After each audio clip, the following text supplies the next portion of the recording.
नमस्कार, आदाब, बहुत बहुत स्वागत है आप सभी का। आप देख रहे हैं मेरा खास कार्यक्रम नजर और नजरिया। मैं हूं आपके साथ बुशरा खानम फहद। 5 अगस्त 2019 ये तारीख कश्मीरियों को तो खास तौर पर याद होगी और शायद तमाम देशवासियों को भी, जब अमित शाह ने पार्लियामेंट में आकर यह ऐलान किया था कि आर्टिकल 370 जो कि जम्मू कश्मीर को एक विशेष राज्य का दर्जा देता है, उसको हटाया जाएगा और राष्ट्रपति शासन वहां पर लगाया जाएगा। जम्मू कश्मीर और लद्दाख को 2 हिस्सों में यानी कि 2 यूनियन टेरिटरी में डिवाइड कर दिया गया था और उससे संपूर्ण दर्जा भी छीन लिया गया था। और 4 साल 4 महीने और 6 दिन के बाद आर्टिकल 370 पर आज सुप्रीम कोर्ट का अहम फैसला आया है। 16 दिन तक सुनवाई चली। सितंबर के महीने में इस फैसले को सुरक्षित रख लिया गया था और आज डीवाई चंद्रचूड़ की अध्यक्षता में 5 जजों की जो खंडपीठ है, उन्होंने यह फैसला सुनाया और 5 अगस्त के उस फैसले को वैध करार दिया। यह कहा गया कि यह एक टेम्परेरी अरेंजमेंट था, यानी कि 370 के तहत विशेष दर्जा जो राज्य को दिया गया था जम्मू कश्मीर को, वो एक टेम्परेरी अरेंजमेंट था। तो सुप्रीम कोर्ट ने आज अपने फैसले में जम्मू कश्मीर में अनुच्छेद 370 हटाने की वैधता को बरकरार रखा है। सरकार ने धारा 370 को जो 2019 में, जैसे मैंने आपको बताया, जो हटा दिया था, उसको डीवाई चंद्रचूड़ ने सही कदम बताया और साथ में यह भी कहा कि हर कदम को चुनौती नहीं दी जा सकती है, यानी कि केंद्र के हर कदम को चुनौती नहीं दी जा सकती है। अदालत सरकारी आदेश की वैधता पर फैसला नहीं दे सकती। जम्मू कश्मीर भारत का अभिन्न अंग है। अदालत ने यह कहा कि धारा 370 को रद्द करते समय जो राष्ट्रपति की शक्ति का जो प्रयोग किया गया था उस वक्त वो दुर्भाग्यपूर्ण नहीं था, ये भी कहा गया है। इसलिए जम्मू कश्मीर का जो विशेष दर्जा है उसे खत्म करने का राष्ट्रपति का जो 2019 का फैसला था, जब राष्ट्रपति शासन वहां पर लगाया गया था, वो आदेश वैध था। सुप्रीम कोर्ट की संविधान पीठ ने आम राय से कहा कि आर्टिकल 370 के तहत विशेष परिस्थितियां मौजूद हैं या नहीं, भारत के राष्ट्रपति के फैसले पर अपील भी नहीं हो सकती है। सुप्रीम कोर्ट ने 16 दिनों की सुनवाई के बाद 5 सितंबर को इस मामले पर अपना फैसला सुरक्षित रख लिया था और 5 जजों की जो खंडपीठ है उसने आज ये फैसला सुनाया, जिसमें चीफ जस्टिस डीवाई चंद्रचूड़ के अलावा बेंच में जस्टिस किशन कौल, संजीव खन्ना, बीआर गवई और सूर्यकांत मौजूद थे और सभी जजों ने आम राय से इस फैसले पर सर्वसम्मति से यह फैसला सुनाया है। लेकिन एक महत्वपूर्ण बात जो यहां पर है वो मैं यहां रखना चाहती हूं कि 5 जजों ने सर्वसम्मति से आम राय से यह फैसला सुनाया। जो जस्टिस कौल है जो कि आते हैं, उन्होंने अलग से अपना फैसला सुनाया है, को मैं आपके सामने रखना चाहती हूं। वो आप सुनिए कि उन्होंने बेहद महत्वपूर्ण और खास बातें आज क्या कही हैं, ये मैं आपको बताऊंगी। लेकिन उससे पहले आज का जो फैसला है उसमें जो 2 महत्वपूर्ण बातें जो कोर्ट की तरफ से कही गई हैं इस फैसले में, एक तो ये कि जम्मू कश्मीर का जो संपूर्ण राज्य का जो दर्जा है, जैसे वो पहले एक राज्य था, यूनियन टेरिटरी नहीं था, वो वापस किया जाए और सितंबर तक वहां पर चुनाव कराए जाएं, यानी कि 2024 के जो आम चुनाव होंगे उसके फौरन बाद जम्मू कश्मीर में चुनाव कराए जाएं। आपको पता है कि 5 साल का वक्त पूरा हो जाएगा और अभी तक वहां पर कोई सरकार नहीं है, वहां पर गवर्नर राज जो है वो लागू है। उससे पहले जब वो पूर्ण राज्य था तो वहां पर राष्ट्रपति शासन जो है वो लगाया था। लेकिन मैं आपको यहां पर महत्वपूर्ण बात पढ़ के जरूर सुनाना चाहूँ, जानना जरूरी है। सुप्रीम कोर्ट के जस्टिस किशन कौल ने आज जब अपना फैसला अलग से जब पढ़ के सुनाया तो उन्होंने कहा कि जम्मू कश्मीर के अधिकारों के हनन पर एक जांच पैनल बनाने का उन्होंने सुझाव दिया। उन्होंने कहा कि राज्य में सेना के प्रवेश से जम्मू कश्मीर के लोगों को भारी कीमत चुकानी पड़ी है। हालांकि धारा 370 को लेकर सभी जजों ने अपनी आम राय से जो है उन्होंने फैसला इस पर सुनाया, लेकिन उन्होंने अपना अलग से फैसला सुनाते हुए ये भी कहा आगे के दशक से मानव अधिकारों के उल्लंघन की जांच के लिए निष्पक्ष सत्य और सुलह समिति यानी कि ट्रुथ एंड रिकंसिलिएशन कमेटी की स्थापना की वो सिफारिश करते हैं। इसमें सरकार और गैर सरकारी दोनों तरह के उल्लंघन शामिल हैं, यानी कि उनका ये कहना है कि जम्मू कश्मीर में लोगों पर जो अत्याचार हुए हैं वो चाहे सरकारी एजेंसीज की तरफ से हुए हों या आतंकवादियों की तरफ से हुए हों, उसकी जांच के लिए एक अलग से पैनल बनाया जाना बेहद जरूरी है। मैं आपको ये बता दूं कि जस्टिस कौल के रिटायरमेंट में सिर्फ 15 दिन बचे हैं। वो श्रीनगर की पृष्ठभूमि से हैं, यानी कि वहीं से आते हैं और उन्हें जो लाइन आगे कही है उनका दर्द इसमें झलकता है। उन्होंने कहा कि सेनाएं दुश्मनों के खिलाफ लड़ाई लड़ने के लिए होती हैं, ना कि राज्य में कानून व्यवस्था को नियंत्रित करने के लिए। सेना के प्रवेश की जमीनी हकीकत यही है कि वहां पर पुरुषों, महिलाओं और बच्चों ने इसकी भारी कीमत चुकाई है। कश्मीर घाटी पर ऐतिहासिक है और जम्मू कश्मीर के लोग जो हैं इसमें बहस का केंद्र है। दरअसल ये एक कमेटी बनाई जानी चाहिए जो पूरी तरीके से देखे कि किस तरह से उनके अधिकारों का, जम्मू कश्मीर के जो लोग हैं उनके अधिकारों का हनन हुआ है। ये महत्वपूर्ण बातें उन्होंने यहां पर कही है। लेकिन इसके साथ साथ चाहे मैं महबूबा मुफ्ती की बात करूं या फिर उमर अब्दुल्ला की बात करूं, उनकी तरफ से रिएक्शन आया है। सबसे पहले मैं आपको महबूबा मुफ्ती ने क्या कहा है वो आपको सुनाऊंगी, उमर अब्दुल्ला ने कहा है वो भी मैं आपको सुनाऊंगी। लेकिन उससे पहले उमर अब्दुल्ला और महबूबा मुफ्ती लगातार सुबह से उनके ट्वीट्स आ रहे हैं, खासतौर पे उमर अब्दुल्ला लगातार उन्होंने ट्वीट्स किया। उन्होंने कहा कि उनको नजरबंद किया गया है। 5 अगस्त की उन्होंने याद दिलाई कि जैसे एक खुली जेल बना दिया गया था जम्मू कश्मीर को, बिना जम्मू कश्मीर के लोगों की राय शुमारी किए, ना वहां की सिविल सोसाइटी या वहां के जो लोग हैं उनसे बिना बात किए या पॉलिटिकल पार्टी से उनसे बिना बात किए एक तरह से आकर जम्मू कश्मीर से उसका विशेष अधिकार जो दर्जा है वो छीन लिया गया था। और आज फिर से उन्होंने कहा कि भारी सुरक्षा बल तैनात है और जो वहां के पॉलिटिकल लीडर्स हैं, चाहे वो उमर अब्दुल्ला हो या महबूबा मुफ्ती, उनको नजरबंद किया गया। और हालांकि इसको लेकर फिर वहां के जो गवर्नर है मनोज सिन्हा, उन्होंने इसको पूरे तरीके से खारिज किया। लेकिन प्रूफ के साथ उमर अब्दुल्ला ने वीडियो और फोटोज डाले हैं। पहले आप यहां महबूबा मुफ्ती को सुनिए, फिर उमर अब्दुल्ला को मैं सुनाऊंगी कि उन्होंने क्या महत्वपूर्ण बातें कही हैं। मेरे प्यारे हमवतनों, हिम्मत मत हारो, उम्मीद मत छोड़ो। जम्मू कश्मीर ने बहुत सारे उतार चढ़ाव देखे हैं। सुप्रीम कोर्ट का आज का फैसला ये एक पड़ाव है, मुश्किल ही सही पर पड़ाव है। ये मंजिल नहीं है हमारी, इसको मंजिल समझने की गलती मत करो। हमारे मुखालफिन चाहते हैं कि हम उम्मीद छोड़ के, दिल बर्दाश्ता होके शिकस्त को तस्लीम करें, पर ऐसा नहीं होना है। आप जानते हैं कि सुप्रीम कोर्ट ने यह कहा कि 370 आर्जी है, इसलिए इसको हटाया गया। ये हमारी हार नहीं है, बल्कि आइडिया ऑफ इंडिया की हार है, हिंदुस्तान के तस्वुर की हार है। जिस तस्वुर के साथ, जिस आइडिया ऑफ इंडिया के साथ, जिस गांधी के हिंदुस्तान के साथ, जिस गंगा जमनी तहजीब के साथ जम्मू कश्मीर के मुसलमानों ने पाकिस्तान को दरकिनार करके यहाँ के सिखों के साथ, यहाँ के बुद्धिस्ट के साथ, यहाँ के क्रिश्चियंस के साथ, यहाँ के हिंदू भाइयों के साथ, गांधी के मुल्क के साथ हाथ मिलाया, आज ये उस आइडिया ऑफ इंडिया की हार है। आज जो हरकत मरकजी सरकार ने पार्लियामेंट के अंदर नाजायज, गैर कानूनी, गैर आईनी की, उसको जो जायज करार दिया गया, वो जम्मू कश्मीर के लिए ही नहीं बल्कि आइडिया ऑफ इंडिया, हिंदुस्तान के तस्वुर के लिए एक सजाए मौत की खबर से कम नहीं है। आप जानते हैं 1947 में एक सरकार थी, पार्लियामेंट था, उसके बाद कॉन्स्टिट्यूशन बना, उन्हें जम्मू कश्मीर के साथ वादे किए और जम्मू कश्मीर को एक खुसूसी पोजीशन दी। उसके बाद 77 साल के बाद एक दूसरी जमात आई जिन्होंने पिछले 77 साल से एक ही रट लगाई थी कि हम पावर में आएंगे और 370 को खत्म करेंगे। उन्होंने कर दिया, मगर ये हमारी हार नहीं है, ये इस मुल्क की हार है। धोखा उन्होंने किया, हमने तो नहीं किया। आज 370 को आर्जी कहते हुए उन्होंने मुल्क को कमजोर कर दिया।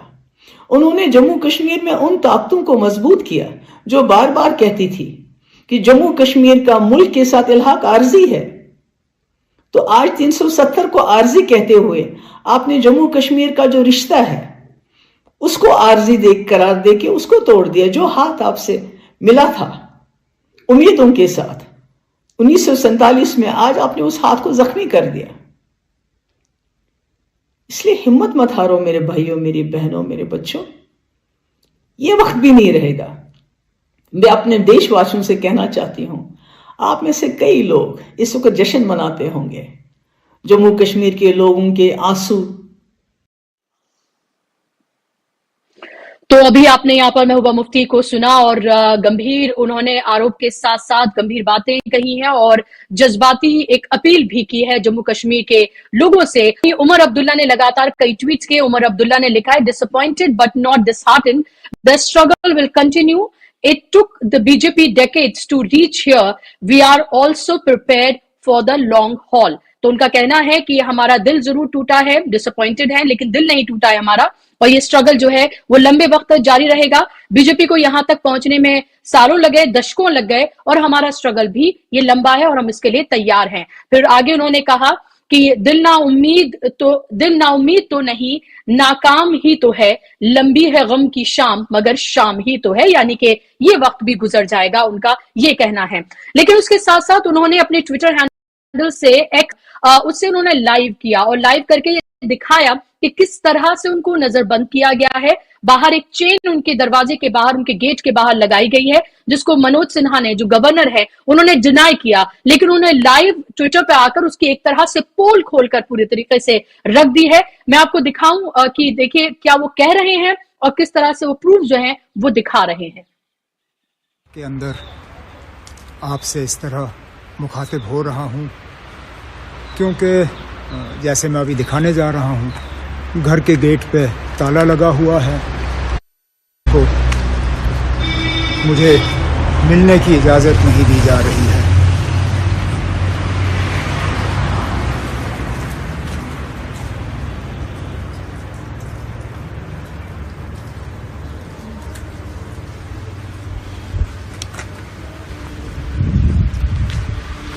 मैं चाहता था कि आज सुप्रीम कोर्ट में जो हुआ उसका मैं रिएक्शन और मैं उसके बारे में अपने ख्यालात डायरेक्ट मीडिया को दे देता, जिसके ज़रिए वो आप तक पहुंचा देते, लेकिन उन्हें मेरे घर आने की इजाज़त नहीं और मुझे यहाँ से निकलने की इजाज़त नहीं, तो मजबूरन मुझे आज ये तरीका अपनाना पड़ रहा है। आज सुप्रीम कोर्ट ने आखिरकार 370 को 35A को जम्मू कश्मीर को दो हिस्से में तकसीम करना, यूनियन टेरिटरी का दर्जा देना, इन सब मामलों पे अपना फैसला सुनाया। क्या तो यहाँ पर आपने उमर अब्दुल्ला को सुना और उन्होंने बाकायदा तौर पर लाइव आकर दिखाया कि कैसे उनको एक तरह से बंद किया गया है, नजरबंद किया गया है, बाहर जाने की इजाजत नहीं है, लोगों से बात करने की उन्हें इजाजत नहीं है, और वो चाहते थे लोगों के बीच जाना, और उस पर उन्हें ये भी उन्होंने कहा कि आज जो फैसला है उस पर भी उन्होंने अपनी राय पेश की है। जाहिर सी बात है कि जो वहां की पॉलिटिकल पार्टीज हैं, वहां के जो पॉलिटिकल लीडर्स हैं, वो जम्मू कश्मीर की जो आवाम है, एक तरह से वो ये बताना चाहते हैं कि वो उनके रिप्रेजेंटेटिव हैं, वो ये बातें यहाँ पर रख रहे हैं, और इसको नरेंद्र मोदी और अमित शाह और तमाम बीजेपी के जो लीडर्स हैं की तरफ से इसको कदम बताया गया है। नरेंद्र मोदी ने इसको लेकर ट्वीट किया है, अमित शाह ने भी इसको लेकर ट्वीट किया है। जाहिर सी बात है वो उसको ऐतिहासिक ही बताएंगे। कई सवाल यहां पर उठ खड़े होते हैं। सवाल ये कि 370 जब हटाया गया था, बड़े बड़े दावे किए गए थे कि मिलिटेंसी जो है वो पूरी तरीके से वहां पर खत्म हो जाएगी, जो पत्थरबाजी है वो खत्म होगी, आतंकवाद जो है वो वहां पर खत्म होगा। ये कहा गया था कि जो बयार है वहां पर डेवलपमेंट की वो बह जाएगी एक तरह से, और जम्मू कश्मीर को भारत से बिल्कुल उसी तरीके से एक तरह से जोड़ा जाएगा जैसे तमाम राज्य देश के हैं, और वहां पर वो तमाम काम किए जाएंगे। क्या वाकई में सरकार इतने सालों में, जो मैं 5 साल की बात कर रही हूं तकरीबन, क्या इतने सालों में जम्मू कश्मीर के लोगों का वो विश्वास, वो यकीन वो जीत पाई है? जिस तरह के हमें लगातार कई इंसिडेंसेस जम्मू कश्मीर में देखने के लिए मिले, कश्मीर में खास तौर पर, वहां से जो कश्मीरी पंडित है उनके साथ जो किया गया, वहां पर बिहार से काम करने वाले मजदूर हैं उनके साथ वहां पर किया गया, और इसके अलावा सिख के लोग जो है क्या किया गया, वो तमाम एग्जाम्पल हमारे साथ मौजूद है। और उसके अलावा के लोग जो हिंदुस्तान के दूसरे हिस्सों में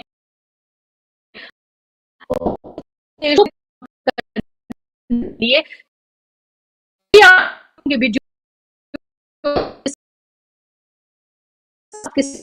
किया जाता है, अभिन्न अंग है तो क्या हम वाकई में पर की भी हम बात करते हैं कि जितनी वो जमीन हमारी है उतने ही वहां लोग भी हमारे हैं और फिजिकल मायने हैं सब पर बात करेंगे। मेरे जुड़कर मैं आपसे कराना चाहूंगी कपूर साहब जुड़ गए हैं और उसके साथ मेरे साथ जुड़ गए हैं दोनों मेहमानों का बहुत बहुत राकेश कपूर जी अगर आप तो आपसे सोच के मेरे प्यारे हमवतनों, हिम्मत मत हारो, उम्मीद मत छोड़ो। जम्मू कश्मीर ने बहुत सारे उतार चढ़ाव देखे हैं। सुप्रीम कोर्ट का आज का फैसला ये एक पड़ाव है, मुश्किल ही सही पर पड़ाव है। ये मंजिल नहीं है हमारी, इसको मंजिल समझने की गलती मत करो। हमारे मुखालफिन चाहते हैं कि हम उम्मीद छोड़ के दिल बर्दाश्ता होके शिकस्त को तस्लीम करें, पर ऐसा नहीं होना है। आप जानते हैं कि सुप्रीम कोर्ट ने यह कहा कि 370 आर्जी है, इसलिए इसको हटाया गया। ये हमारी हार नहीं है, बल्कि आइडिया ऑफ इंडिया की हार है, हिंदुस्तान के तस्वुर की हार है। जिस तस्वुर के साथ, जिस आइडिया ऑफ इंडिया के साथ, जिस गांधी के हिंदुस्तान के साथ, जिस गंगा जमनी तहजीब के साथ जम्मू कश्मीर के मुसलमानों ने पाकिस्तान को दरकिनार करके यहाँ के सिखों के साथ, यहाँ के बुद्धिस्ट के साथ, यहाँ के क्रिश्चियंस के साथ, यहाँ के हिंदू भाइयों के साथ गांधी के मुल्क के साथ हाथ मिलाया, आज उस आइडिया ऑफ इंडिया की हार है।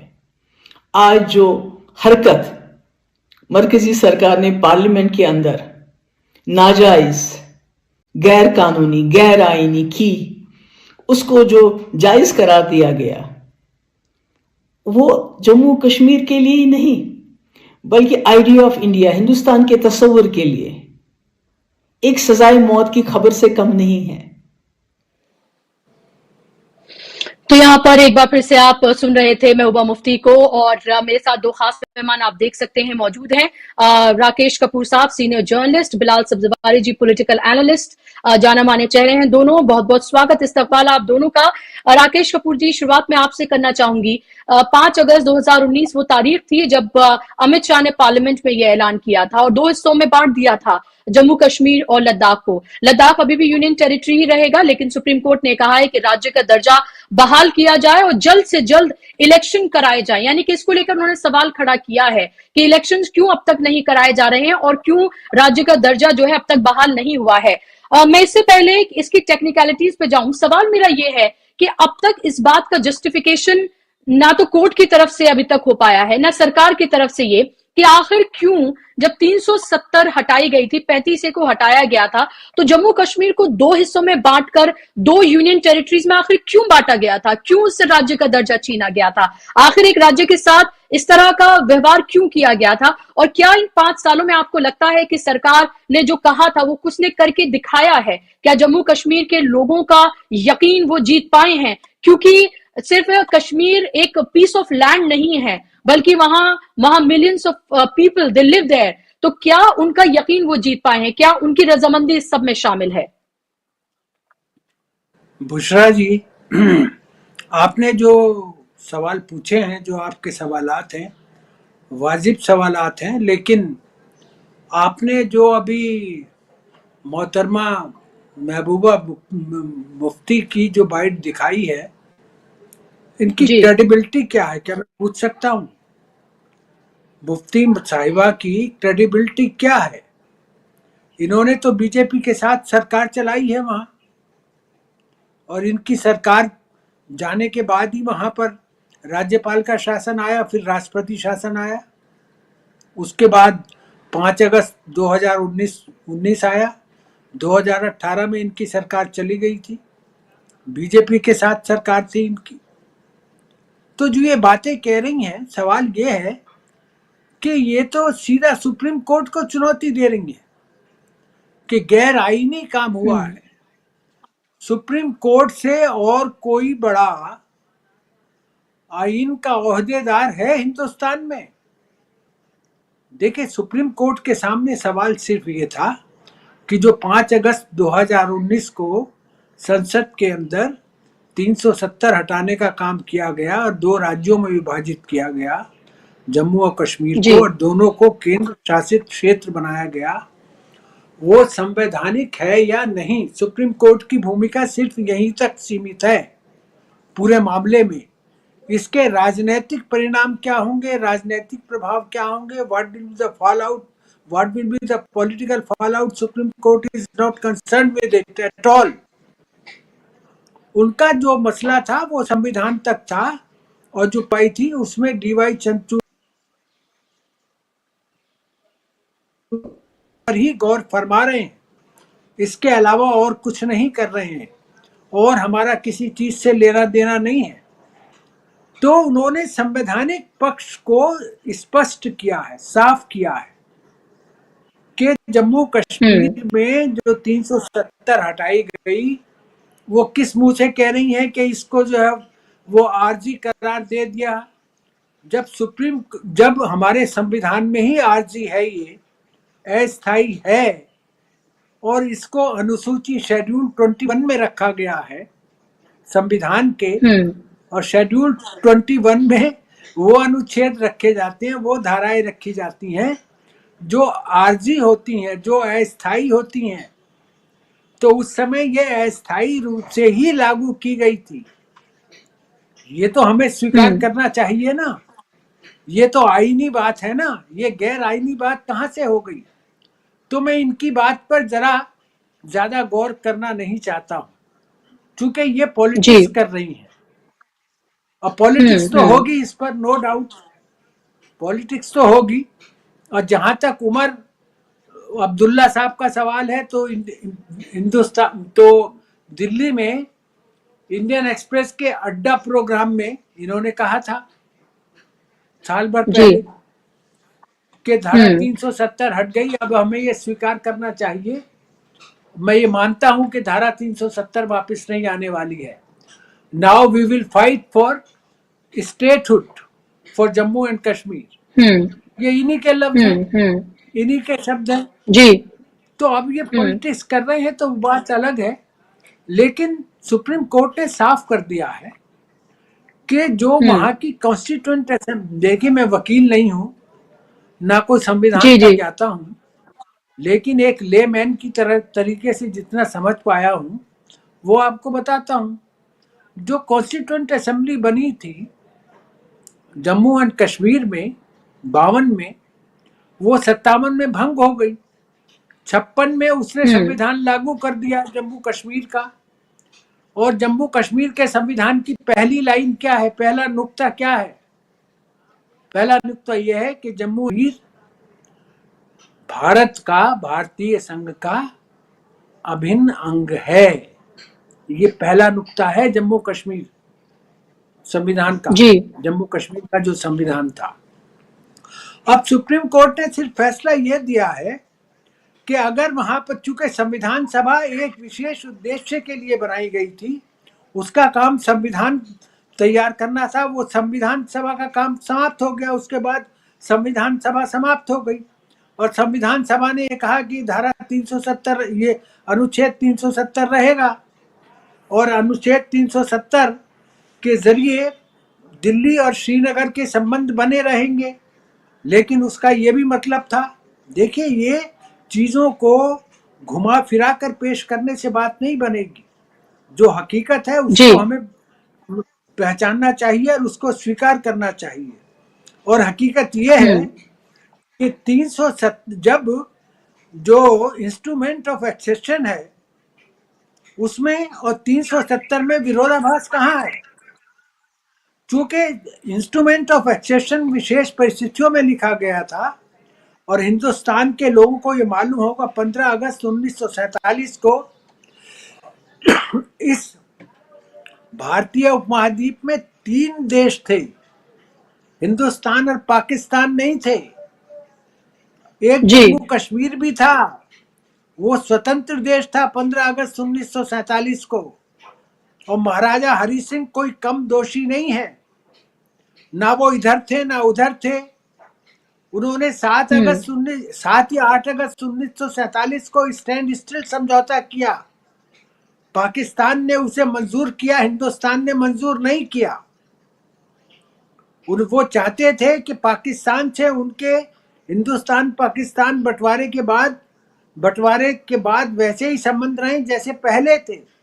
हिंदुस्तान ने ये स्वीकार नहीं किया था स्टैंड स्टिल समझौता, और बहुत सारी जी बातें हैं, वो मैं आपको जी आगे बताऊंगा। लेकिन आज का मौजूद सवाल ये है कि जो सुप्रीम कोर्ट का जो फैसला है वो ये है कि 300, देखिए ये तो अब धाराएं तो मुझे याद नहीं है, वो सेक्शंस तो मुझे याद नहीं है अपने संविधान हम्म के, लेकिन हमारे संविधान में ये व्यवस्था थी कि अगर राष्ट्रपति चाहे 35 ए क्या कोई कोई सब 35 ए तो प्रेसिडेंशियल ऑर्डर से लागू हुआ था, 370 तो संविधान का हिस्सा थी, लेकिन 35 ए जी तो न्यू दिल्ली पैक्ट 1950 में जो शेख अब्दुल्ला और पंडित नेहरू के बीच में हुआ, उसके बाद ही 35 ए लागू हुआ था ना। वो तो प्रेसिडेंशियल ऑर्डर से ही हुआ था, through presidential order 35 A was annexed with constitution. तो जी ये बहुत सारी चीजें हैं, इतना उलझा हुआ नहीं है जितना उलझा हुआ इन्होंने क्षेत्रीय नेताओं ने बना दिया है, और इसमें बहुत राजनीति हुई है। वो शेख अब्दुल्ला जिसने 8 अगस्त 1947 को श्रीनगर के सबसे बड़े मैदान में, उसका नाम अब शायद शेर कश्मीर हो गया, क्या हो गया है, वहां पर कहा था कि जब तक मेरे जिस्म में खून का एक भी कतरा बाकी है पाकिस्तान नहीं बन सकता। He was deadly against the formation of Pakistan. Sheikh Abdullah, जी ये शेख अब्दुल्ला जी का पोता अगर ये बोलता है, और शेख अब्दुल्ला ने तो यूएनओ में भी जाके कहा कि हम हिंदुस्तान के साथ खुश हैं, हम हिंदुस्तान में रहना चाहते हैं, पाकिस्तान से हमारा कोई मतलब नहीं है। और अगर कभी तफसील से बात होगी तो बताऊंगा कि महात्मा जी गांधी ने अपने जीवन में सिर्फ एक बार ही हिंसा की वकालत की, वो जम्मू कश्मीर का मामला था, जब 25 जी अक्टूबर 1947 को महाराजा हरि सिंह अपनी रियासत का विलय हिंदुस्तान में भारतीय संघ में करने को राजी हो गए, और माउंटबेटन के पास उन्होंने प्रस्ताव भेजा, और माउंटबेटन ने पंडित नेहरू को दिया, तो पंडित नेहरू महात्मा गांधी के पास गए कि बापू बताइए। जी बापू ने तब ये कहा कि फौज का धर्म लड़ना होता है, सिपाही का धर्म लड़ना होता है, सिर्फ हमारी फौज को जाकर के जम्मू कश्मीर को बचाना चाहिए, उन्हें हथियारों से मुकाबला करना चाहिए। जीवन में सिर्फ एक बार हिंसा की वकालत की है महात्मा गांधी ने अपने पूरे जीवन में। तो जम्मू कश्मीर के लिए तो हमारे इस देश की वो कुर्बानियां हैं, वो, लेकिन इस पर जज्बाती होकर के हमें नहीं सोचना चाहिए। जम्मू कश्मीर सिर्फ टुकड़ा नहीं है, आपने सही बात की, वहां के लोग हमारे हैं, जम्मू कश्मीर के लोग हमारे, वे लोग हैं जिन्होंने मुसलमान होने के बावजूद हिंदुस्तान के साथ रहना गंवारा किया, वो सलाम करने लायक लोग हैं। वो बने, उनको ऐसा बनाने के लिए किसने प्रेरित किया, ये सवाल पैदा होना चाहिए, ये सवाल पूछा जाना चाहिए राजनीतिज्ञों से। मैं ये कहना चाहता हूं, मैं जी बिल्कुल, मैं आपके पास लौटूंगी राकेश जी। जी जी जी मैं महबूबा मुफ्ती जी की बिल्कुल, बात मैं बिल्कुल मानने को स्वीकार नहीं हूँ। जी ओके जी, ये आपका पर्सनल स्टैंड है, वो उन्होंने अपनी बातें वहां पर रखी हैं, उनको ऐसा लगता है कि उनको ऐसा लगता है कि वो वहां के लोगों की रिप्रेजेंटेटिव हैं, और वहां की कश्मीर की वो बाशिंदा हैं, हिंदुस्तान की वो शहरी भी हैं, तो उनके उस लिहाज से उन्होंने वो तमाम बातें वहां पर रखी हैं। लेकिन आपसे मैं जानना चाहती हूँ बिलाल साहब, वो भी तो बताइए ना, जो वहां के सदर रियासत रहे डॉक्टर करण सिंह ने, महाराजा करण सिंह ने कहा है, उनकी क्या राय है जी आज के फैसले के बारे में, वो भी आपको बताना चाहिए। बिल्कुल। और वहीं इस पूरे मामले में जो वन ऑफ द एडवोकेट्स रहे कपिल सिब्बल, उन्होंने कहा है कि कुछ लड़ाइयां जीतने के लिए नहीं, कभी कभी हारने के लिए भी लड़ी जाती हैं। यानी कि उनका एक तरह से कहना है कि कुछ चीजें जो हैं वो बताने के लिए या सिर्फ हमेशा जीत के लिए नहीं, बल्कि एक परसेप्शन कि हम लड़े, हमने अपनी बात को रखा, इसलिए भी की जाती है। ये कपिल सिब्बल ने आज कहा है। लेकिन बिलाल साहब, इसके अगर पॉलिटिकल एंगल्स हम देखें तो जो उमर अब्दुल्ला ने कहा और जो हमने महबूबा मुफ्ती को हमने देखा, और भारतीय जनता पार्टी तो हमेशा से ये कहती आई है 370 उनके हमेशा मैनिफेस्टो में रहा है हटाने के लिए, और जाहिर सी बात है कि इसका क्रेडिट वो हमेशा से लेती आई है। और अब सुप्रीम कोर्ट से जब इसको वैधता मिल गई है तो इसको ऐतिहासिक कदम बताया गया है। लेकिन जब हम जम्मू कश्मीर के लोगों की बात करते हैं, चाहे हम 5 अगस्त की बात करें 2019 जब ये किया गया, बिना उनको बताए, बिना उनको यकीन में लिए, बिना वहां की पॉलिटिकल पार्टी, सिविल सोसाइटी को यकीन में लिए, एकदम से जिस तरह का फैसला सुनाया गया, उसके बाद एक खुली जेल में एक तरह से वो तब्दील हो गया। ना कोई वो बात कर सकते थे, ना उनसे कोई बात कर सकता था, उनको कुछ नहीं पता था। और आज फिर से उमर अब्दुल्ला और महबूबा मुफ्ती की तरफ से कहा गया कि फिर से वही सिचुएशन बनती हुई नजर आई, उन दोनों को भी नजरबंद किया गया। यहां से जो कश्मीर की पॉलिटिक्स है उसको आप किस तरह से देखते हैं, जब ये कहा जाए कोर्ट की तरफ से कि आप जल्द से जल्द वहां इलेक्शन कराएं, एक तारीख दी जाए, सितंबर तक कराएं, ये कहा जाएगा कि जम्मू कश्मीर जो राज्य का दर्जा है उसको वापस किया जाए, तो कहीं ना कहीं एक सलाह है, एक नसीहत है, और एक तरह से आप इसको ये भी कह सकते हैं कि बार बार ये तो कहने की कोशिश की जा रही है, तमाम राज्यों में इलेक्शन कराए जा रहे हैं, 2024 की तैयारियां हो रही हैं, लेकिन जम्मू कश्मीर को लेकर क्या तैयारियां, इसके बारे में गवर्नमेंट बात करने के लिए तैयार नहीं है। देखिए बुशरा साहब, जो आपने सवाल किया है कि आज के फैसले के बाद से जम्मू कश्मीर की जो पॉलिटिक्स आगे की क्या होगी, तो ये एक परसेप्शन का सवाल है, पॉलिटिकल डायनामिक्स का सवाल। दरअसल हमें आर्टिकल 370 के परसेप्शन को समझने की जरूरत है, ये क्यों हटाने की जरूरत थी इसे, और इस हटाने के बाद से इसका परसेप्शन क्या कन्वर्ट होगा। देखिए, एक चीज ये समझने की जरूरत है कि देश के अंदर कोई सा भी भाव जब वो राष्ट्रीयता यानी कि नेशनलिज्म के भाव में बदल जाता है और वो राष्ट्रीयता का भाव देश के नागरिकों में एक परसेप्शन में कन्वर्ट हो जाता है, तो उस तरह के भाव पर किसी भी अदालत से आप विपरीत फैसले अपेक्षित नहीं कर सकती, फैसले यही आने हैं। ये बहुत सेंसिटिव बात है, और आर्टिकल 370 के माध्यम से जो कश्मीरियत का जो एक परसेप्शन था, जिसको मैनिपुलेशन से कहिए या बाय डिफॉल्ट कहिए, वो भारतीयता पे हावी था। मैं आज ये जिम्मेदारी से कह सकता हूं कि आर्टिकल 370 रिमूव होने के बाद अब भारतीयता कश्मीरियत पे हावी होगी। एक तो मैं ये बात कहना चाहता हूं, और दूसरी बात मैं ये कहना चाहता हूं कि इस फैसले से पहले ही सरकार ने जम्मू कश्मीर राज्य पुनर्गठन बिल जो लोकसभा में पारित कराया था 2023, जो जिसकी राज्यसभा में बहस जारी है, वो उस फैसले से पहले ले आई थी सरकार। और इस बिल के माध्यम से जो सीटें थी जिसका विभाजन किया था, जिसमें जम्मू में असेंबली में 37 सीट्स थी, जिसको बढ़ाकर 45 कर दिया गया है, और कश्मीर की 46 सीटों को बढ़ाकर 47 कर दिया गया है, और टोटल 107 सीट को बढ़ाकर 114 कर दिया गया है, जिसमें 5 नोटिफाइड सीट है।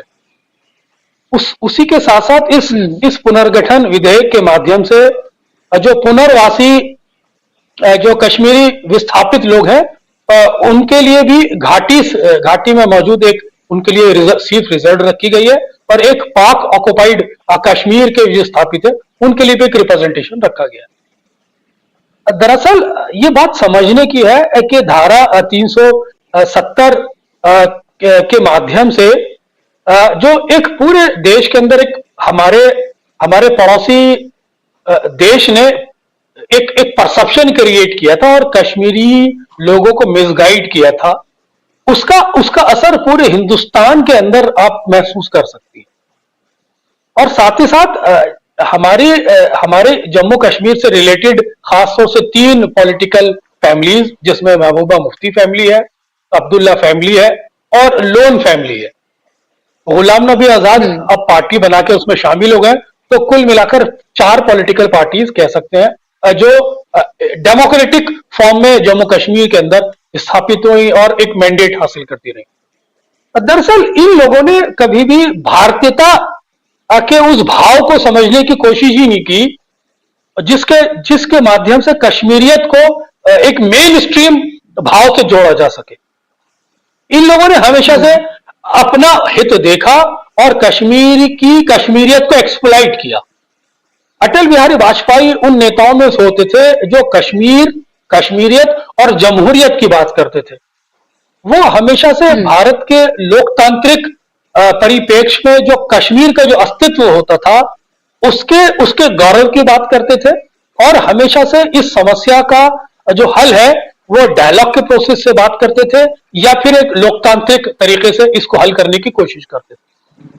ये बात सच है कि अभी तक कश्मीर के भाव को जिस तरह से एक प्रॉक्सी वॉर के माध्यम से पड़ोसी देश ने एक्सप्लॉइट किया, या कहिए अतिवादियों ने, जिसमें जेकेएलएफ बहुत महत्वपूर्ण रोल प्ले करती थी, उन्होंने इसको एक्सप्लॉइट किया और ये भाव जब भारतीय लोकतंत्र में आके शामिल होता है तो इसका खमियाजा देश के अल्पसंख्यकों को भुगतना पड़ता है। मैं बहुत लार्जर परिप्रेक्ष्य में बात कर रहा हूं। तो अब हमें ये महसूस करने की जरूरत है कि आर्टिकल 370 हटा दिया गया है। इसको हमें सर माथे पर स्वीकार करना चाहिए और हमें ये महसूस करना चाहिए कि ये राष्ट्रहित का जो फैसला है जिस पर सुप्रीम कोर्ट ने भी एंडोर्स कर दिया है, ये कश्मीरियत के लिए और जमहूरियत के लिए सही फैसला है।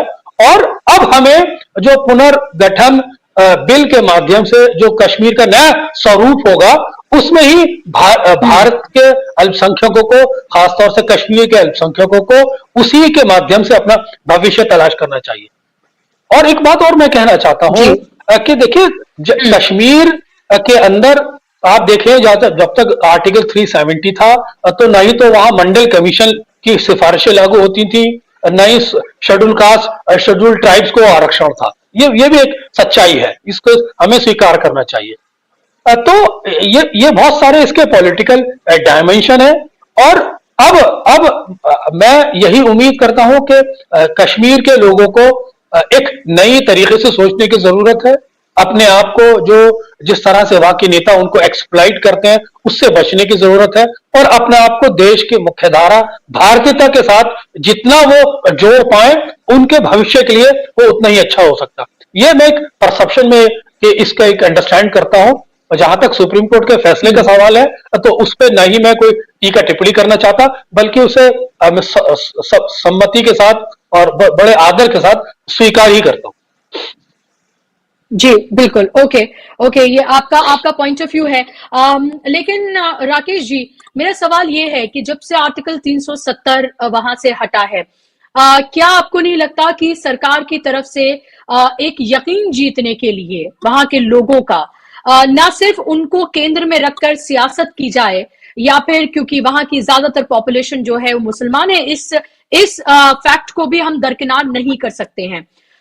श्रीनगर की मैं बात कर रही हूं, तो क्या आपको नहीं लगता कि लोगों को कश्मीर के लोगों से एक संवाद जो है, एक डायलॉग लगातार होना चाहिए था, या 370 हटाने से पहले भी एक डायलॉग, एक प्रोसेस जो है वो होना चाहिए था?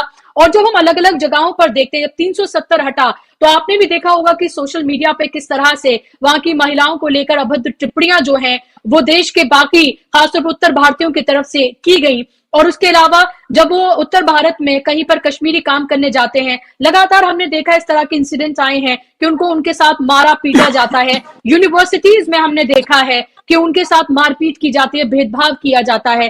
तो अगर आप ये कहते हैं कि कश्मीर भारत का उतना ही अंग है, जाहिर सी बात हम सब इस पर यकीन है, यही हमारा भरोसा है, लेकिन आपको नहीं लगता कि उतना ही यकीन से हमें ये भी कहना चाहिए कि कश्मीर का हर एक इंसान भी उतना ही भारतीय है जितना कोई और? और वो सिर्फ कहने के लिए नहीं बल्कि वो प्रैक्टिकल स्टेप्स भी उठाने चाहिए ताकि उनमें वो यकीन पैदा हो और वो उसी तरह से उसका हिस्सा बने। बुशरा जी, I'm seriously thinking today whether I am with political aliens. हमें इतिहास जी का पता होना चाहिए। अगर किसी राज्य पर भारतीयता हावी नहीं होगी तो क्या हावी होगी? क्या कोई दूसरी राष्ट्रीयता हावी होगी? जी कश्मीर पर अगर भारतीयता हावी होती है तो इसमें बुराई क्या है? इसमें कोई बुराई नहीं है। और कश्मीर की संस्कृति के बारे में जिन्हें पता है, and every 10th class students know कि कश्मीर की जो कल्चर है वो हिंदू मुसलमान से ऊपर की कल्चर है। अटल बिहारी वाजपेयी ने कहा था, इंसानियत, कश्मीरियत, जमहूरियत। जी अटल बिहारी वाजपेयी भी कुछ कर नहीं सके हालांकि कश्मीर के जी मसले पे। और मैं मानता हूं कि डॉक्टर मनमोहन सिंह ने कश्मीर के इंटीग्रेशन के लिए बहुत अच्छा काम किया था। उनके जमाने में ही जो है वो कश्मीरी पंडितों को वहां नौकरियां मिली। कश्मीर की संस्कृति वो संस्कृति रही है जो अमरनाथ की गुफा है वो खोजी किसने? एक मुसलमान गडरिये लड़के ने। वहां का चीफ प्रीस्ट कौन होता है? आज भी मुसलमान होता है, जी हिंदू नहीं होता है। वो कल्चर है कश्मीर की। 19वीं तक वहां पर हिंदू मुसलमानों का आपस में विवाह होता था। बस वे कश्मीरी होने चाहिए। 3 बार धर्म परिवर्तन हुआ, हिंदुओं से मुसलमान, फिर मुसलमान से हिंदू, फिर हिंदू से मुसलमान। कश्मीर के बारे में हमें पूरी जानकारी होनी बहुत आवश्यक है। जी कश्मीर में जो मुसलमान फकीर होते हैं उन्हें ऋषि कहा जाता है। आज भी वहां की वो कल्चर है। जी ये बाद में जहर उगला गया है वहां पर। ये नेशनल कॉन्फ्रेंस जो बनाई थी शेख अब्दुल्ला ने पहले 1936 में इसका नाम मुस्लिम कॉन्फ्रेंस रखा था। उसके बाद उन्हें महसूस हुआ कि कश्मीर में हिंदू मुस्लिम का कोई सवाल ही नहीं है। उन्होंने नेशनल कॉन्फ्रेंस किया और अपने दाएं बाएं बाजू दोनों ब्राह्मणों को बनाया। दोनों पंडित थे। जी कश्मीर की कल्चर वो कल्चर है। आज भी किसी कश्मीरी को आप ले आइए जहां पर उत्तर भारत में, वो आकर के वहां बुर्का नहीं है। वहां की औरतों में बुर्के का प्रचलन वहां नहीं है। वो उनकी अपनी कल्चर है। ये जो पाकिस्तान के नाम पर कुछ लोगों ने पाकिस्तान स्पॉन्सर्ड जो वहां टेररिज्म चला है उसने वहां जहर घोला है। उससे पहले वहां कुछ नहीं था कश्मीर में। कश्मीर के लोग हमारे हैं। कश्मीर की धरती तो है ही। और महाराजा हरि सिंह ने जो काम किया। जी हाँ, मैं आपको माजरत के साथ मैं आपको रोकना चाह रही हूँ कि क्योंकि ये प्रोग्राम कर रही हूँ, इसी बीच में इस वक्त की बेहद अहम और बड़ी खबर जो है वो मध्य प्रदेश से हमारे सामने आ रही है। मध्य प्रदेश को लेकर कौन होगा वहां का मुख्यमंत्री, लगातार संशय जो है बना हुआ था। अलग अलग नामों की चर्चा थी और ये कहा जा रहा था कि शिवराज के अलावा कोई और नाम नहीं आ सकता है। तो इस वक्त की बड़ी खबर मैं अपने दर्शकों को बता दूं कि मोहन यादव मध्य प्रदेश के मुख्यमंत्री होंगे। बीजेपी विधायक दल ने मोहन यादव को नेता चुना है। उज्जैन दक्षिण से बीजेपी के विधायक हैं मोहन यादव और शिवराज सरकार में वो उच्च शिक्षा मंत्री रह चुके हैं। तो लग रहा था कि इसी तरह का कोई एक ऐसा नाम जिसको शायद कोई नहीं जानता है या उस तरह से वो फेमस नहीं है या उस चर्चा के नामों में शामिल नहीं है, जिनके बारे में लगातार बात की जा रही थी, जिन सांसदों को वहां भेजा गया था लड़ने के लिए, और फिर शायद लग रहा था कि उनमें से कोई नाम जो है वो आ सकता है, लेकिन ये भी लगातार चर्चा थी कि कोई एक ऐसा पपेट नाम भी आ सकता है सामने जो अपनी पावर उस तरह से ना दिखाए। बिलाल साहब, आप कुछ कहना चाह रहे हैं? तो जो आपने खबर दी है, इसका इफेक्ट भारतीय जनता पार्टी की पॉलिटिक्स में उत्तर प्रदेश में देखेंगे, समाजवादी पार्टी के खिलाफ, अखिलेश यादव के खिलाफ, कि उन्होंने वहां पर अपने विधायक लड़ाए, और मध्य प्रदेश और उत्तर प्रदेश का जो वो एरिया जो बुंदेलखंड के बॉर्डर से मिला हुआ है, और यादव की तकरीबन 1 करोड़ 25 लाख वहां पर आबादी है। तो इस यादव मुख्यमंत्री मध्य प्रदेश में देखे भारतीय जनता पार्टी किस तरह से उत्तर प्रदेश में गेम प्लान करेगी, यह उस रणनीति का हिस्सा। बिल्कुल, ये बहुत महत्वपूर्ण बात आपने कही है, एकदम एकदम टू द पॉइंट आपने यहाँ पर रखी है इस बात को। जी, मैं एक ये भी बता दूं दर्शकों को कि जिस तरह से छत्तीसगढ़ में एक ट्राइबल चेहरे को मुख्यमंत्री वहां बनाया गया है, और कहीं ना कहीं जिस तरह से इस बार तमाम राज्यों में, इन 3 हिंदी पट्टी के राज्यों में जो उनको वोट मिला है ट्राइबल्स का, खास तौर पर जो इतनी सीटें जीतने में वो कामयाब रही है, खासतौर पर छत्तीसगढ़ में, तो कहीं ना कहीं एक ट्राइबल मुख्यमंत्री वहां पर बना के उस बैकग्राउंड का, एसटी से आता हुआ वो बनाया है, और कहीं ना कहीं पूरे देश में वो एक साधने की कोशिश है। और यहाँ बिलाल साहब ने राइटली पॉइंट आउट किया है कि एक यादव, मोहन यादव जो है, उनको बनाया गया है मुख्यमंत्री अब वहां का। अब ये देखना होगा, इसके बाद आप ये देखें कि अब सियासत जो है बहुत तेजी से बदलने वाली है मध्य प्रदेश की, क्योंकि शिवराज सिंह चौहान वहां का एक बड़ा नाम, इसको डिनाई नहीं किया जा सकता है कि इलेक्शन जो जीता गया है वो कहीं ना कहीं उनके नाम से जीता गया है। उनकी जो कहते हैं कि लाडली बहना योजना उनकी कामयाब रही, और अगर उसका दावा किया जाए तो फिर उनको क्यों नहीं बनाया गया मुख्यमंत्री। तो ये तमाम एक्चुअली कॉन्ट्रडिक्शन जो है खुद ही बीजेपी की तरफ से सामने निकल कर आ रहे हैं, कि वो जो अपनी बातों को कहते हैं उसी अपनी बातों को गलत साबित करते हुए वो यहाँ पर जाहिर हो रहे हैं। आप राकेश जी, आपका रिएक्शन में चाहूंगी, ये एक तरह से जो नाम आया है फ्रॉम नोवेयर। ये तो आपने really Modi and Shah as spring surprise. वो तो ये मोहन यादव कौन है, ये तो मध्य प्रदेश के भी 70% लोगों को नहीं पता होगा, 70% से ज्यादा। लेकिन मुझे गालिब का एक शेर याद आ रहा है कि हुई ताखीर तो कुछ 22 से ताखीर भी था। हुई ताखीर, ताखीर माने देरी होना, हुई ताखीर जब जो देरी हो रही थी, हुई ताखीर तो कुछ मैं आपके लिए नहीं, जो आपके सुनने वाले उनके लिए ये तर्जुमा कर रहा हूँ। हुई ताखीर तो कुछ 22 से ताखीर भी था, आप आते थे मगर कोई इनागीर भी था, और तू पता भूल गया हो तो तुझे बतला दूं, कभी फितराक में तेरे कोई नखचीर भी था। ये वही मोहन यादव निकल करके आए हैं। ये तो एकदम अचंबा है, आश्चर्य पैदा हो गया, ये तो आश्चर्य हो गया।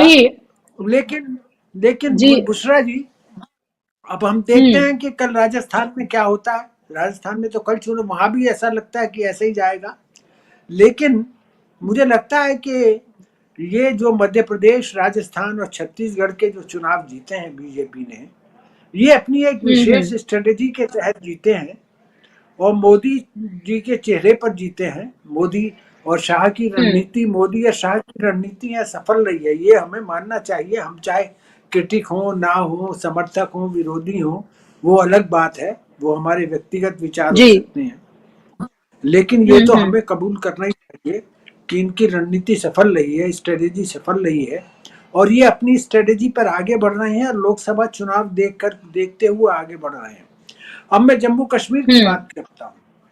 जम्मू कश्मीर में जो ये राकेश जी, मैं जम्मू कश्मीर पे आऊंगी, क्योंकि जम्मू कश्मीर में आऊंगी, क्योंकि लोग अभी, क्योंकि ब्रेकिंग है, लोग इसे सुनने में इंटरेस्टेड हैं, इसलिए मैं बिलाल साहब आपकी भी इस पर मैं आपकी राय में जानना चाहूंगी कि इस पूरे उसको हमने देखा, अखिलेश यादव ने कांग्रेस के ऊपर उन्होंने किस तरह से इल्जाम लगाए थे जब उनको सीट शेयरिंग उनके साथ नहीं की गई थी। हालांकि सिर्फ 0.43% उनको वोट मिले थे। लेकिन आप जो महत्वपूर्ण बात यहाँ पर उठाई है, आपको लग रहा है कि राजस्थान से भी कुछ इसी तरह का नाम सामने आ सकता है जहां पर ऐसे ही कोई समीकरण साधने की कोशिश करे भारतीय जनता पार्टी, क्योंकि लोगों को ये लगातार लग रहा था कि कोई ऐसे नाम सामने आ सकते हैं जो हो सकता है सब कुछ चौंका दें।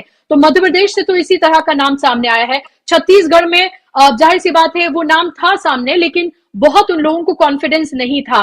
क्या आपको लगा राजस्थान में भी ऐसा ही कोई नाम सामने आ सकता है? क्योंकि राजस्थान सबसे ज्यादा फंसा हुआ है। वसुंधरा राजे वहां पर लगातार आप ये देखिए कि एक तरह से अपना शक्ति प्रदर्शन कर रही हैं, और जिसे हम गुजरात लॉबी कहते हैं उसमें कहीं ना कहीं भारी पड़ती हुई नजर आ रही हैं।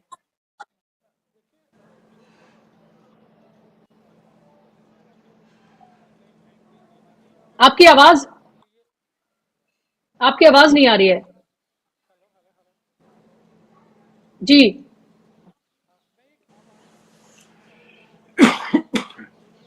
हेलो।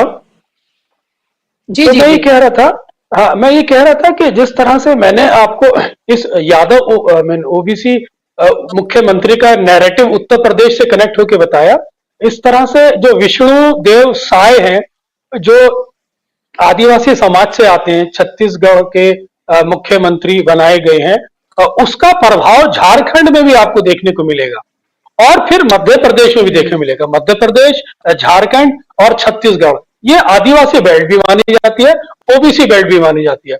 कल एक प्रोग्राम में मैं बैठा हुआ था, तो जो पॉलिटिकल विमर्श है आज का, जहां पर आदिवासी समाज, ओबीसी राजनीति एक एक मुख्य एक पॉलिटिकल एक नैरेटिव के फॉर्म में होके उभरा है, तो उस दो पार्ट को तो भारतीय जनता पार्टी ने कनेक्ट कर दिया।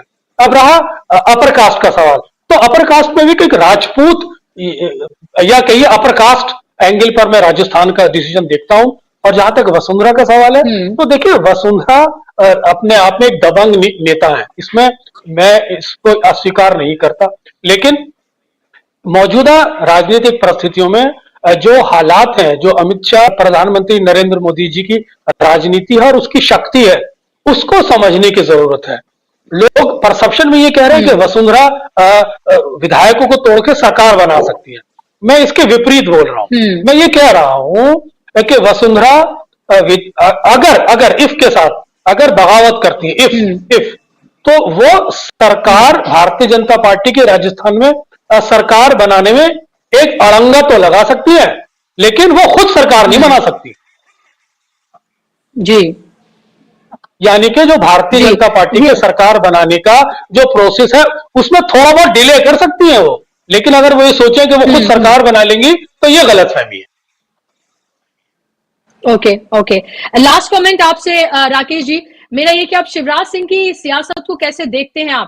आपको क्या लग रहा है 2024 में? वो जाहिर सी बात है कि उन्होंने कहा था कि वो 29 कमलों की जो माला है, कमल की माला, वो पेश करना चाहते हैं, यानी कि 29 एमपी आते हैं मध्य प्रदेश से, वो प्रेजेंट करना चाहते हैं। ना वो दिल्ली जाना चाहते हैं, ना वहां कोई जिम्मेदारी लेना चाहते हैं, और वहां से वो जाना नहीं चाहते, वो काम करना चाहते हैं। अब आप ये देखें, और जो जिम्मेदारी दी जाएगी वो एक्सेप्ट करेंगे। अब उन्हें तो कोई जिम्मेदारी फिलहाल तो दी नहीं गई है, जिम्मेदारी छीन जरूर ली गई है उनसे।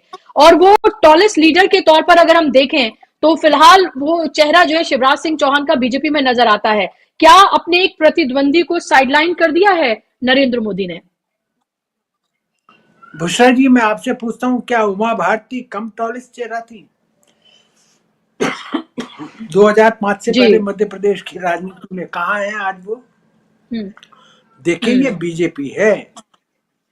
1970 में यहाँ पर बल्लाज मधोक थे, कांग्रेस के प्रेसिडेंट हुआ करते थे, 67 बीजेपी के, जनसंघ के, और उनकी सदारत में जनसंघ ने 1967 के चुनाव में उत्तर प्रदेश, मध्य प्रदेश, हरियाणा, पंजाब, दिल्ली, यहां पर तूफानी सफलता प्राप्त की थी। दिल्ली तो साफ कर दी थी। 6 में से 5 सीटें लोकसभा की उस समय 6 होती थी शायद, 6 में से 5 जनसंघ ने जीती थी। उसमें खुद बल्लाज मधोक थे साउथ दिल्ली से, न्यू दिल्ली से प्रोफेसर एमएल सोनी थे जेएनयू के, मध्य प्रदेश में नंबर 2 की पार्टी थी कांग्रेस के बाद, उत्तर प्रदेश में नंबर 2 की थी, हरियाणा में नंबर 2 थी, पंजाब में बहुत अच्छी सीटें आई थी, और भी दूसरे बिहार में भी अच्छी सीटें ले आए थे ये। उस बलराज मधोक की जब चली 1970 में अटल बिहारी वाजपेयी और मधोक में जब आपस में चली इनकी लाग डांट हुई, तो बलराज मधोक कहाँ गए पता नहीं चला। आपके ही मध्य प्रदेश में वीरेंद्र कुमार सकलेचा होते थे, 1967 में उप मुख्यमंत्री बने थे जब जनसंघ की आई थी सीटें मध्य प्रदेश में, नंबर 2 की पार्टी थी, वो कहाँ गए पता नहीं चला। उसके बाद जितने भी और जितने भी विद्रोह हुए बीजेपी या जनसंघ में, कहाँ गए कुछ पता नहीं चलता है। चूंकि आरएसएस बीजेपी के पास वो ताकत है जो महीने भर में किसी भी नेता को फर्श से अर्श पर पहुंचा सकते हैं और फर्श से अर्श पर पहुंचा डाल सकते हैं। वो ताकत है आरएसएस बीजेपी के पास, ये हमें स्वीकार करना चाहिए। कोई बहुत बड़ी तोप नहीं है मेरी राय में। वसुंधरा राजे को लेकर के जो कहा जा रहा है कि साहब ये है, वो रूठी रानी नहीं बन सकती राजस्थान की। उनका कहाँ होंगी कल कुछ नहीं पता, 2 विधायक नजर नहीं आएंगे साथ में। ये बीजेपी है, it is not the Congress. We can't compare Congress with BJP. BJP दूसरी कल्चर की पार्टी है, यहाँ पर पता नहीं लगता है जो भी विद्रोह करता है। तो ये वसुंधरा राजे के बारे में जो भी कहा जा रहा है, अरे भाई वसुंधरा राजे को लाया कौन था? अडवाणी जी लाए थे वसुंधरा राजे को भी, और आपके ये शिवराज सिंह चौहान को भी, दोनों को लाए थे। मैं तो जानता हूँ अच्छी तरीके से, मैं तो उस जमाने में अडवाणी खेमे का पत्रकार माना जाता था जी। तो ये ऐसा कुछ नहीं है बीजेपी के अंदर, इनका मतलब कुछ होने जाने वाला नहीं है। इन्हें बैठना पड़ेगा एक तरफ आकर के, और ऐसा नहीं है।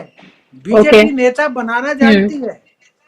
बीजेपी की सबसे बड़ी खूबी यह है, देखिए कांग्रेस में जो नेता बनता है बाय वर्च्यू बनता है नेता, बीजेपी में बाय एफर्ट्स बनता है।